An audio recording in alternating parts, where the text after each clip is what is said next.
아멘. 할렐루야. 예배하던 여러분 모두에게 주의 은혜가 넘치기를 축원합니다. 오늘 우리가 읽은 이 창세기 24장은요. 창세기 가운데서도 가장 분량이 많은 장이라고 합니다.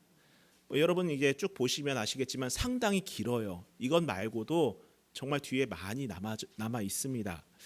근데 그렇다고 해서 그 24장 안에 뭔가 거창한 사건이 기록되어 있을까요? 그렇지는 않습니다.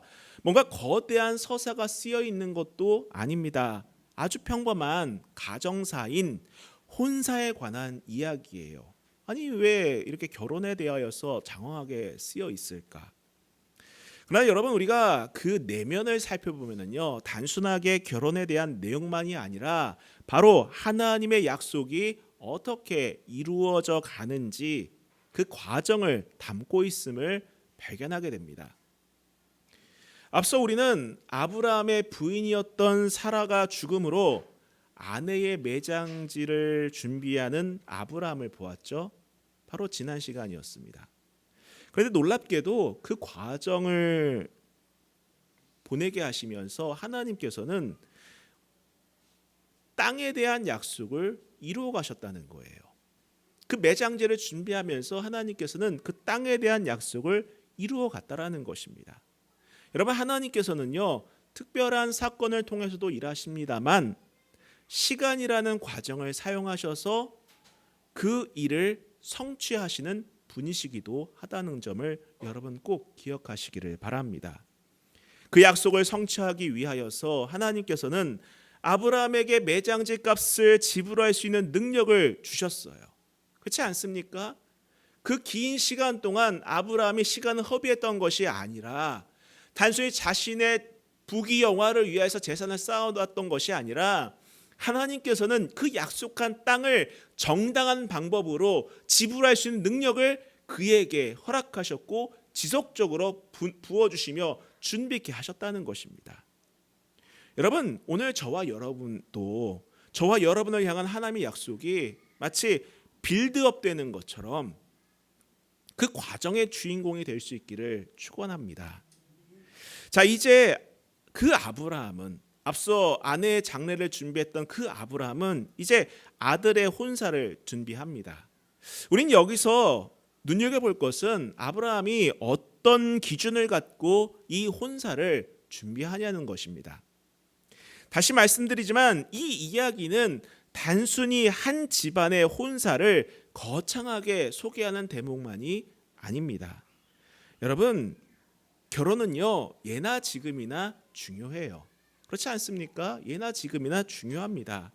사실 우리가 어떤 결혼 생활을 하느냐에 따라서 각각의 사람들이 천국과 지옥을 경험하게 된다는 거예요.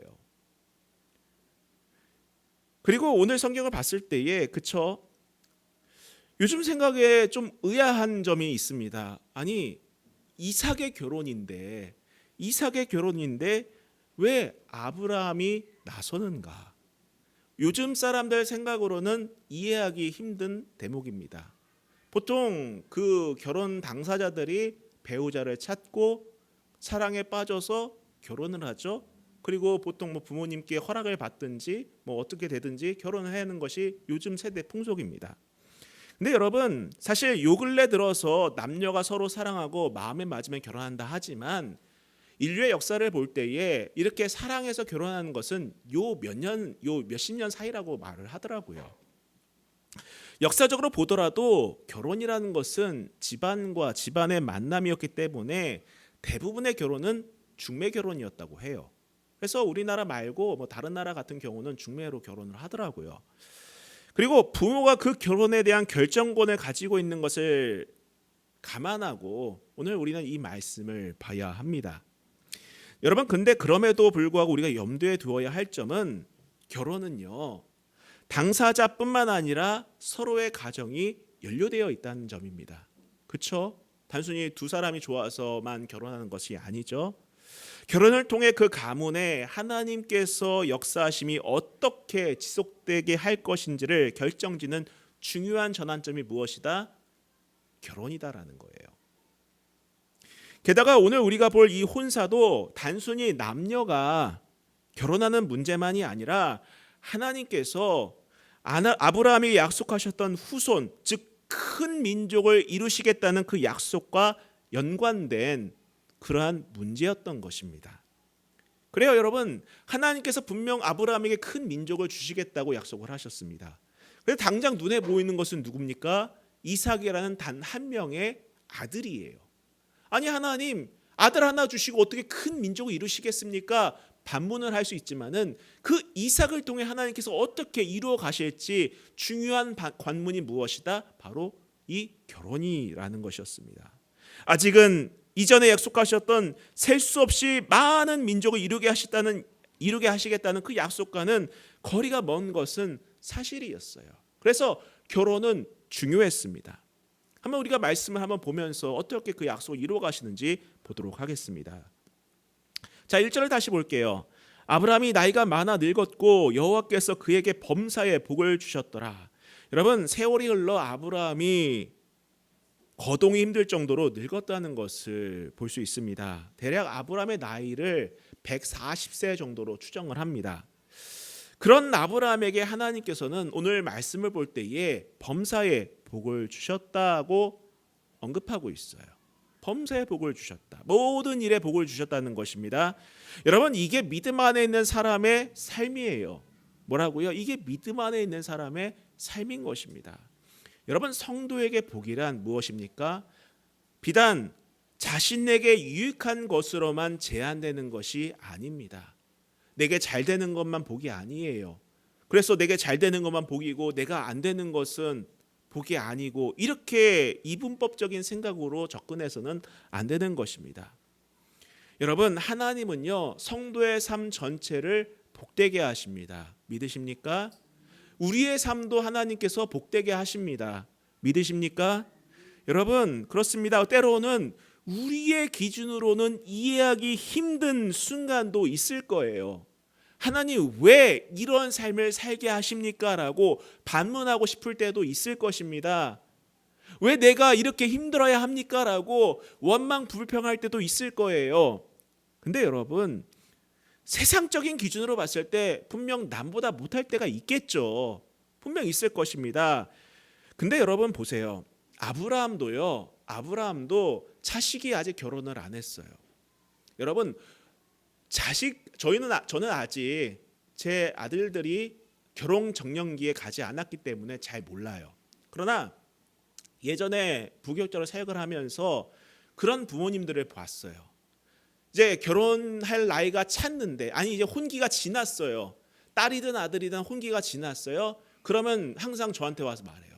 목사님, 혹시 주변에 괜찮은 사람 없나요? 묻는다는 거예요. 그게 근심이라는 것입니다. 그 가정의 근심이에요. 딸이든 아들이든 어떻게든 결혼을 했으면 좋겠는데 혼사를 치르지 못하니까는 이게 그 가정의 근심이고 기도 제목이고 아픔이 된다는 거예요.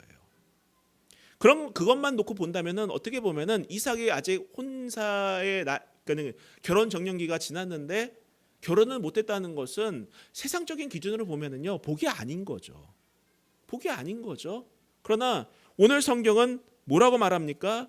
하나님께서 아브라함에게 범사에 복이 있게 하셨다, 복이 되게 하셨다라고 정의 내리고 있어요. 여러분, 세상은요, 사람들의 관점에서 잘 되고 못 되고를 결정하고 따집니다. 그렇죠? 잘 되면 복 받은 것이고 안 되면은 저주를 받았다라고 얘기를 합니다. 근데 여러분, 우리 성도들의 기준은 그게 아니에요.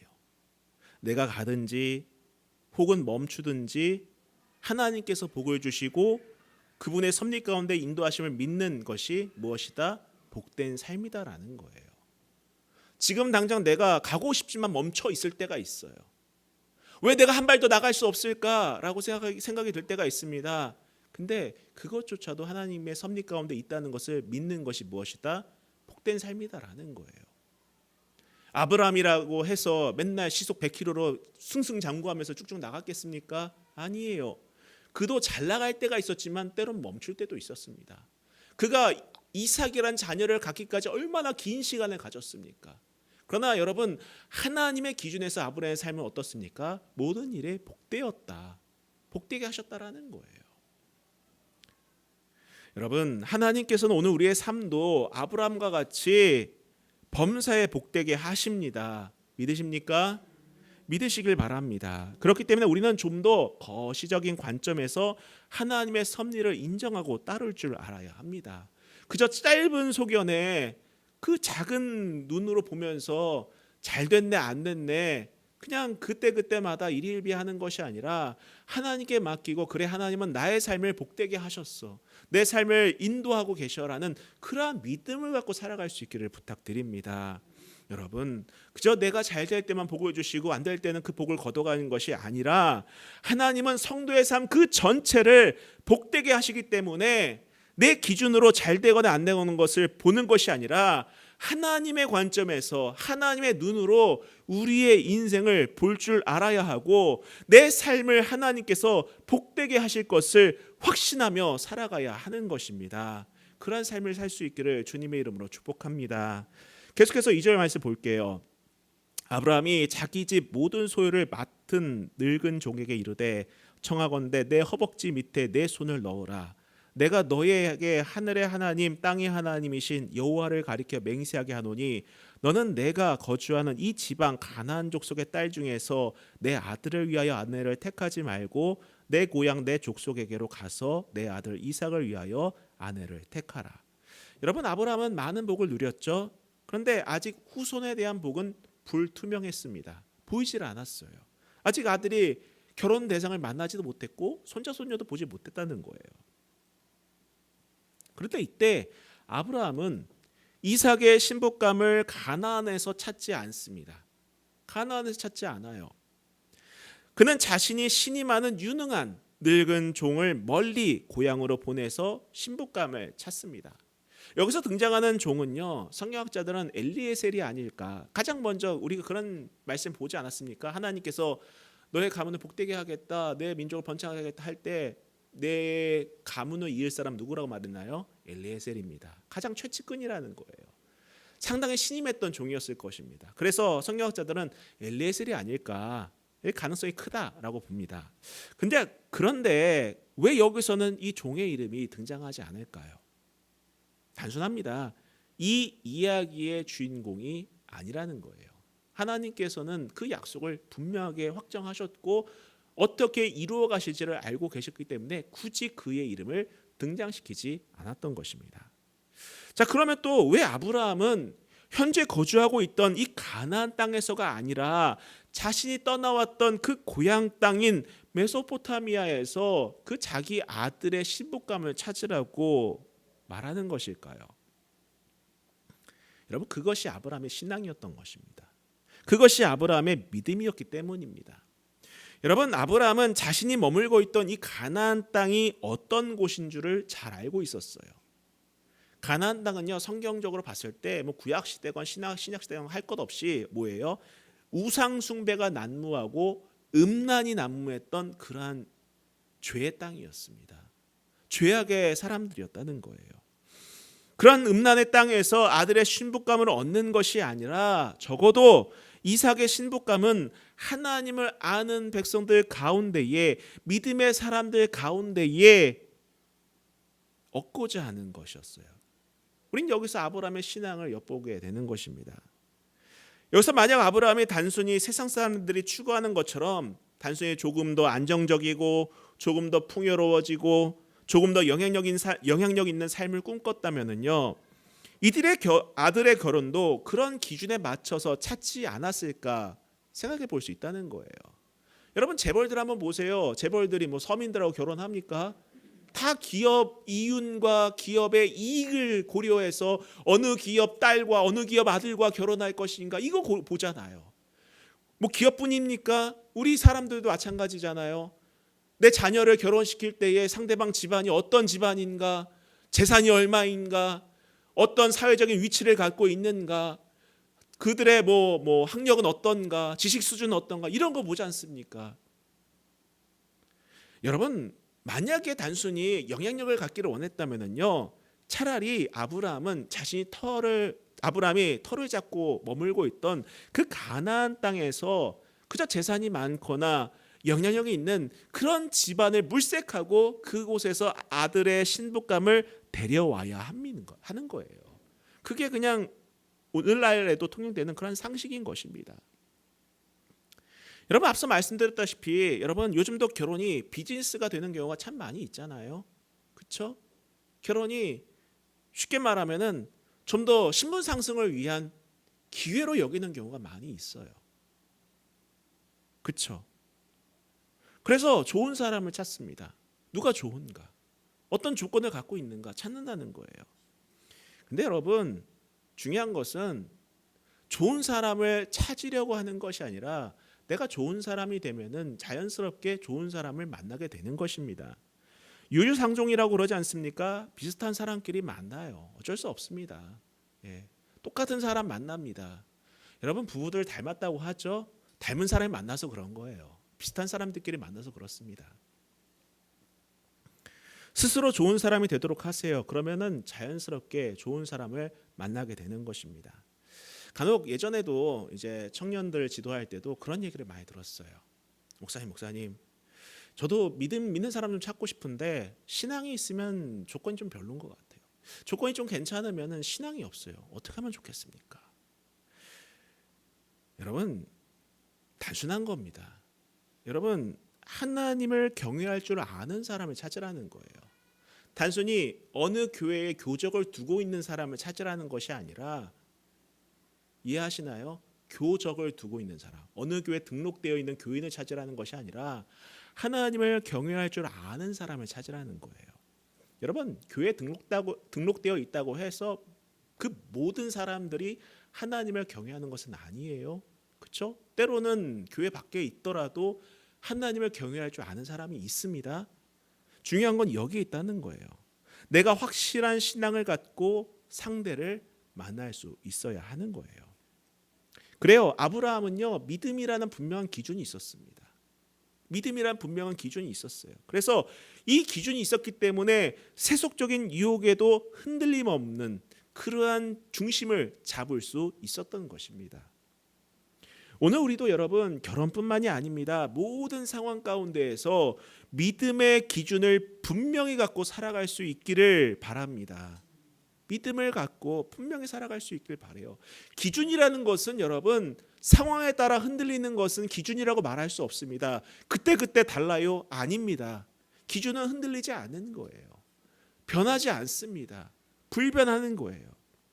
그때마다 기준이 흔들리고 세상의 풍요와 음란을 따라가는 것이 아니라 확실한 믿음이라는 기준을 갖고 삶의 방향을 정할 수 있기를 축원합니다.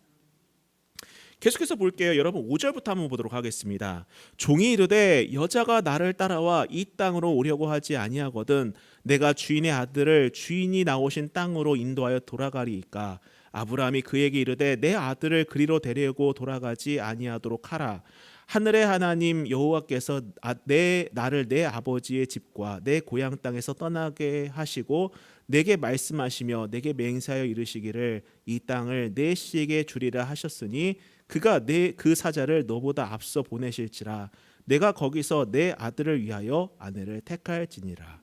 여러분 우린 여기서 다시 한번 아브라함의 기준을 보게 됩니다.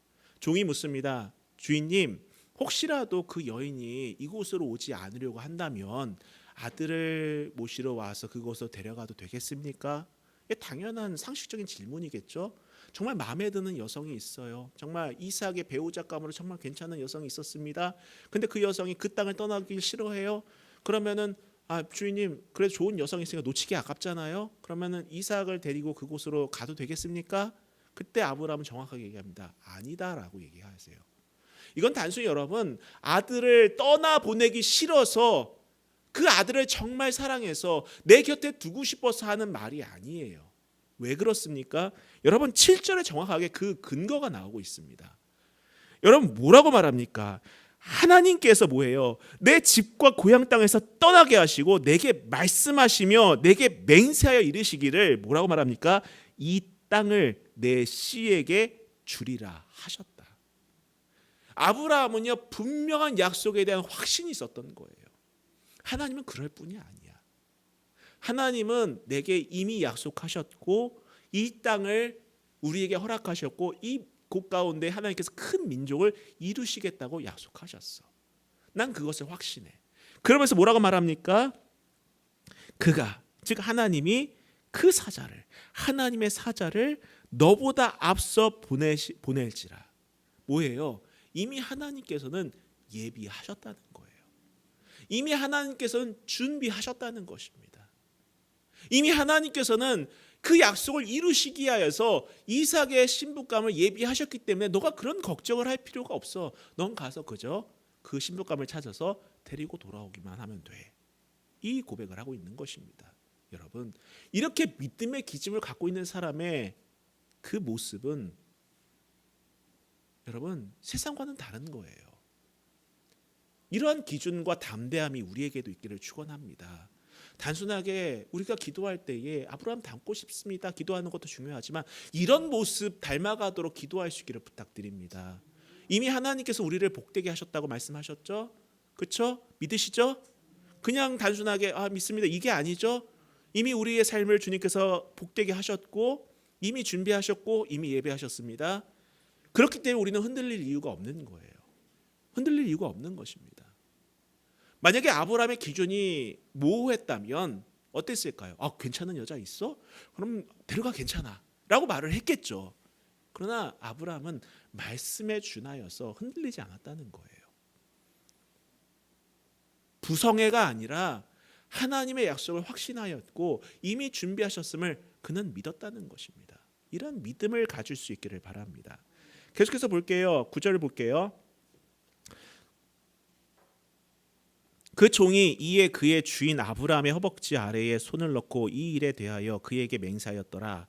이에 종이 그 주인의 낙타 중 10匹을 끌고 떠났는데 곧 그의 주인의 모든 좋은 것을 가지고 떠나 메소포타미아로 가서 나홀의 성에 이르러 그 낙타를 성 밖 우물 곁에 꿀렸으니 저녁때라. 여인들이 물을 기르러 나올 때였더라. 그가 이르되 우리 주인 아브라함의 하나님 여호와여, 원하건대 오늘 나를 순조롭게 만나게 하사 내 주인 아브라함에게 은혜를 베푸시옵소서. 성중 사람의 딸들이 물 기르러 나오겠사오니 내가 우물 곁에 서 있다가 한 소녀에게 이르기를 청하건대 너는 물동이를 기울여 나로 마시게 하라 하리니 그의 대답이 마시라. 내가 당신의 낙타에게도 마시게 하리라 하면 그는 주께서 주의 종 이삭을 위하여 정하신 자라. 이로 말미암아 주께서 내 주인에게 은혜를 베푸심을 내가 알겠나이다. 여러분, 아브라함을 오늘 성경 보면은 아브라함은 종에게 막대한 양의 여행 물품을 준비시켜서 보냅니다. 이때 낙타 10필, 10마리를 함께 떠나보내는 대규모의 여행을 보게 됩니다. 당시 낙타는 드문 것이었어요. 그리고 사막을 여행할 때 필수품이겠죠. 매우 큰 재산에 속했고 낙타 10마리가 짊어지고 가는 집에는 뭐가 있었습니까? 오늘 성경을 보았을 때에 그의 주인이 모든 좋은 것이라는 표현처럼 뭐예요? 결혼 지참금이었던 막대한 선물이 준비되었습니다. 제가 한번 궁금해서 인터넷에 한번 뒤져봤어요. 과연 낙타가 얼만큼의 무게를 싣고 갈 수 있을까? 낙타가 귀하기 때문에 어쨌든 최대한 실어서 보냈지 않겠습니까? 그냥 한두 개 걸쳐놓고서 그래 10마리 가라 이렇게 하지 않았을 거예요. 낙타가 귀하기 때문에. 찾아보니까 낙타 한 마리당 옮길 수 있는 짐의 양이 보통 자기 무게의 절반을 옮길 수 있다고 해요. 그래서 최대 700kg까지 옮긴다고 합니다. 자, 그럼 맥시멈으로 잡았을 때에 700kg에 10마리면은 얼마입니까? 7,000kg.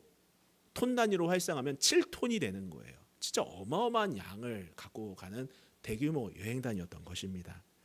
이제 목적지인 나홀의 성을 향해 떠나죠. 헤브론에서 이곳까지의 거리는 대략 600km입니다. 오늘 성경을 보면은 이게 그 기간이 그냥 넘어가긴 했지만은 600km니까는 낙타를 끌고 그곳을 간다면 대략 한 달 동안의 여정이었던 거예요. 상당히 긴 여정이었습니다. 이제 목적지에 도착한 종은요, 저녁쯤에 낙타들을 성 밖의 우물 곁에 끌고 이제 그곳에 있습니다. 이곳에서 지친 낙타들에게 물을 먹이기 위해서였죠. 통상적으로 당시 나그네들은요, 물을 얻어 먹어야만 했어요. 자기가 물이 있다고 해서 물을 벌컥 마시는 것이 아니라 그곳에 있는 사람들에게 물을 얻어 먹어야 했어요. 그래서 우물 곁에서 하나님의 은혜를 구하는 기도를 올립니다. 이때 종은 매우 구체적인 기도를 드리죠. 오늘 우리가 성경에서 보았다시피 먼저 뭐라고 말합니까? 우리 주인 아브라함의 하나님 여호와여라고 기도에 운을 띱니다. 여러분, 이 대목에서 우리는 아브라함이 보인 신앙과 또 그 신앙을 곁에서 보며 함께 신앙을 키워갔던 종을 보게 되죠. 여러분, 나의 신앙, 내 자신의 신앙의 수준을 정확히 알고 싶습니까? 그러면요, 가장 가까이 있는 사람을 보면 됩니다. 가까이 있는 사람을 보면 돼요. 여러분, 이 종이 어디서 하나님을 알았겠어요? 주인을 통해서 알겠죠. 그렇죠? 주인을 통해서 아는 방법밖에 없는 거예요. 종이 곁에서 주인을 보면서 그가 하나님을 섬기고 하나님을 예배한다는 것을 옆에서 지켜봤을 것입니다. 근데 만약에 그 주인이란 사람이 비인격적이고 오늘날로 말하면 소위 갑질이라는 것을 해오고 있었다면은 그가 과연 신앙이라는 것이 자리매김했겠습니까? 욕했겠죠. 아니, 저 사람은 뭐 예배는 드린다고 하고 기도는 한다고 하는데 왜 삶이 저래? 왜 나를 함부로 대해? 왜 이렇게 엉망으로 하는 거야? 라고 반응을 했겠죠. 그러나 그 곁에서 본 주인의 모습은 신실했다라는 거예요. 믿음 안에 있었다는 것입니다. 저는 여러분, 아브라함의 신앙을 담고 싶습니까? 여러분에게 가장 가까이 있는 사람에게 본이 되는 그런 믿음의 삶을 살 수 있기를 축원합니다. 그리고 그러한 신앙의 본을 보고 믿음을 키운 사람은요, 겸손합니다. 오늘 이 종은요, 기도를 할 때에 뭐라고 운을 띄었습니까? 우리 주인이라는 표현을 써요. 우리 주인이란 표현. 우리 주인 아브라함의 하나님 여호와여. 일반적으로 기도할 때 하나님이라고 기도하겠죠. 뭐 주인이 그곳에 있는 것도 아닌데 600km나 멀리 떨어져 있는데 뭐 굳이 이렇게 표현할 필요가 있겠습니까? 그러나 이 종은 자신의 위치에 대해서 정확하게 알고 있었어요. 자신의 신분에 대해서 정확하게 알고 있었습니다. 그래서 이러한 표현을 통해서 그는 그의 겸손이 드러나게 된 거예요. 여러분, 진정한 그리스도인은요, 겸손할 수밖에 없습니다. 왜일까요? 왜냐하면 자신이 주인이 아니라는 것을 알고 있기 때문이에요. 나의 주인은 누굽니까? 하나님. 나의 주인은 내가 아니라는 것을 알고 있기 때문에 겸손할 수밖에 없다는 거예요. 세상 사람들이 왜 교만합니까? 돈 있으면 왜 자만합니까? 내가 잘났고 내가 다 누리는 것고 내 것이라고 생각하기 때문이라는 거예요. 근데 그게 영원한가요? 그렇지 않잖아요. 여러분, 우리는 항상 믿음 안에 있어야 됩니다. 근데 그러한 것은 겸손을 통해서 드러나기 마련이에요. 여러분, 그런 면에서 겸손할 수 있기를 부탁드립니다. 계속해서 여러분, 아브라함의 종은요, 구체적으로 이삭의 배우자임을 알 수 있도록 표징을 하나님께 기도합니다. 이는 자신에게뿐만 아니라 낙타 10마리에게도 물을 먹여주는 관대한 여인을 순조롭게 만나게 해달라고 비상식적인 요구를 한 거예요. 뭐 오늘날에도 이러한 선행을 보기 힘들죠? 그렇죠? 그 당시만 하더라도 마찬가지입니다. 보통 여자들이 물 길어 오면은요, 힘센 남자들이 그 물을 짐승에게 먹였다고 합니다. 따라서 이 종이 제시한 시험은 통상적으로 통과하기 힘든 수준의 시험이었어요.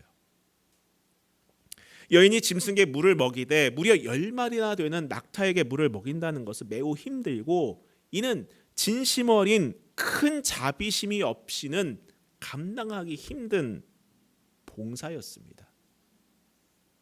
자, 그런데도 불구하고 왜 종은 이런 기도를 드렸을까요? 왜 이런 기도를 드렸을까? 이 종에게는요, 이미 하나님께서 예비하셨다는 것을 확신하였다는 거죠. 그리고 자신이 그 하나님이 예비하신 짝을 분별할 수 있는 분별력을 달라고 하는 그러한 기도였던 것입니다. 이 종은요, 아브라함의 말처럼 확신이 있었어요. 하나님께서 이곳에 예비하신 짝이 있다는 확신이 있었어요. 근데 나는 사람이기 때문에 그가 누구인지를 분별할 수 없다는 거죠. 그래서 이 기도는 여러분, 단순하게 시험을 위한 기도가 아니라 하나님, 내게 하나님이 예비하신 짝을 분별할 수 있는 분별력을 달라는 기도인 것입니다. 여러분, 어쩌면 종은요, 아브라함이 이삭을 제물로 바치러 산에 오를 때에 동행했을지도 몰라요. 그리고 그곳에서 하나님께서 미리 예비하셔서 수풀에 걸린 그 수량에 대한 사건을 알고 있었을지도 모릅니다. 그래서 그에게는 그러한 믿음이 있었던 거예요. 그러한 확신이 있었던 것입니다. 하나님께서 예배하셨다. 여호와 이레, 하나님께서 준비하셨다. 그저 나는 그것을 분별할 수 있는 능력만 있으면 된다. 그렇기 때문에 이런 기도를 드릴 수 있었던 것입니다. 그렇습니다. 우리에게도 이런 믿음이 있어야 돼요. 이런 확신이 있어야 됩니다. 기도할 때 하나님께서 과연 들어주실까? 의문을 갖고 기도하는 것이 아니라, 의구심을 갖고 기도하는 것이 아니라 확신을 갖고 내게 응답하심을 분별할 수 있는 분별력을 달라고 기도하는 것이 믿는 자의 마땅한 자세인 것입니다. 여러분, 분별력 달라고 기도하세요.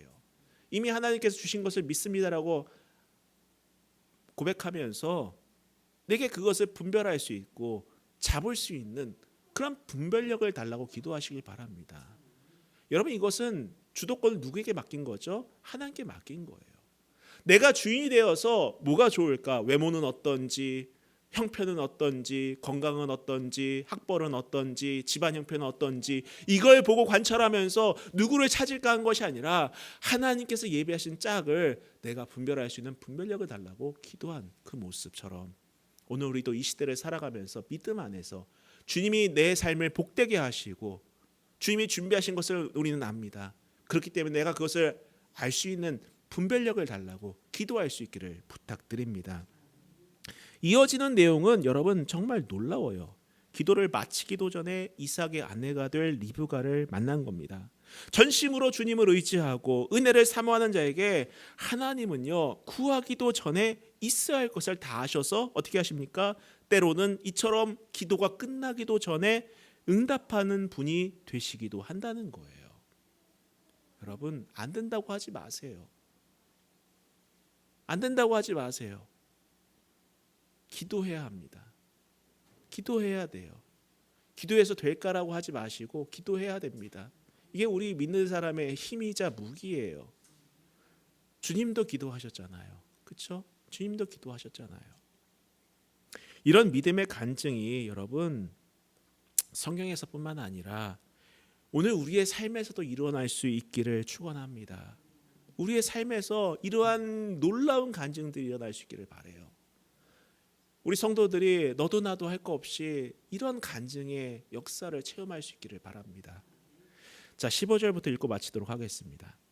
말을 마치기도 전에 리브가가 물동이를 어깨에 메고 나오니 그는 아브람의 동생 나홀의 아내 밀가의 아들 부두엘의 소생이라. 그 소녀는 보기에 심히 아리답고 지금까지 남자를 가까이 하지 아니한 처녀더라. 그가 우물로 내려가서 물을 그 물동이에 채워가지고 올라오는지라. 종이 마주 달려가서 이르되 청하건대 내 물동이의 물을 내게 조금 마시게 하라. 그가 이르되 내 주여 마시소서 하며 급히 그 물동이를 손에 내려 마시게 하고 마시게 하기를 다하고 이르되 당신의 낙타를 위하여서도 물을 길어 그것들도 배불리 마시게 하리이다 하고 급히 물동이의 물을 구유에 붓고 다시 기르려고 우물로 달려가서 모든 낙타를 위하여 깃는지라. 쭉 내려가서 26절 볼게요. 이에 그 사람이 머리를 숙여 여호와께 경배하고 이르되 나의 주인 아브라함의 하나님 여호와를 찬송하나이다. 나의 주인에게 주의 사랑과 성실을 그치지 아니하였사오며 여호와께서 길에서 나를 인도하사 내 주인의 동생의 집에 이르게 하셨나이다 하니라. 종은 끝까지 아주 신중하게 하나님께서 허락하신 사람인지를 살펴봅니다. 초자연적인 하나님의 개입뿐만 아니라 자신의 판단력을 총동원하여서 잘 분별하려고 해요. 하나님은 아브라함의 종이 원하는 여인을 만나게 하셨을 뿐만 아니라 종의 기대를 훨씬 뛰어넘어 아브라함의 친족의 딸을 만나게 하세요. 세상은요, 이것을 우연이라고 말합니다. 그러나 여러분, 우연도 결국은 하나님의 인도와 섭리인 거예요. 이는 하나님의 은혜를 구하는 사람에겐 보이는 하나님의 손길인 것입니다. 하나님은요, 그 언약을 이루어 가실 땐 언제나 성도들의 신실한 반응을 요구하십니다. 이삭의 배우자를 정하기 위한 모든 결정마다 믿음이 묻어나고 모든 과정마다 기도가 담겨 있었던 것을 오늘 우리는 이 말씀을 통해서 보았어요. 여러분, 오늘 우리가 이 시대를 살아가면서도 일의 결과에 연연하기보다 지금 순간순간 보이는 사건과 사고 때문에 마음 졸여하기보다는 이미 준비하시고 신실하게 이끌어 가시는 하나님께 맡기는 우리 믿음의 백성들이 다 될 수 있기를 축원합니다. 그래서 그 과정에서 일하시는 것을 확신하면서 하나님께서 우리의 삶을 복되게 하심을 믿고 이미 예배하신 것을 확신하면서 그 승리의 삶을 살아내는 저와 여러분들이 될 수 있기를 다시 한번 주님의 이름으로 축원합니다. 우리 같이 찬양하고 기도하겠습니다.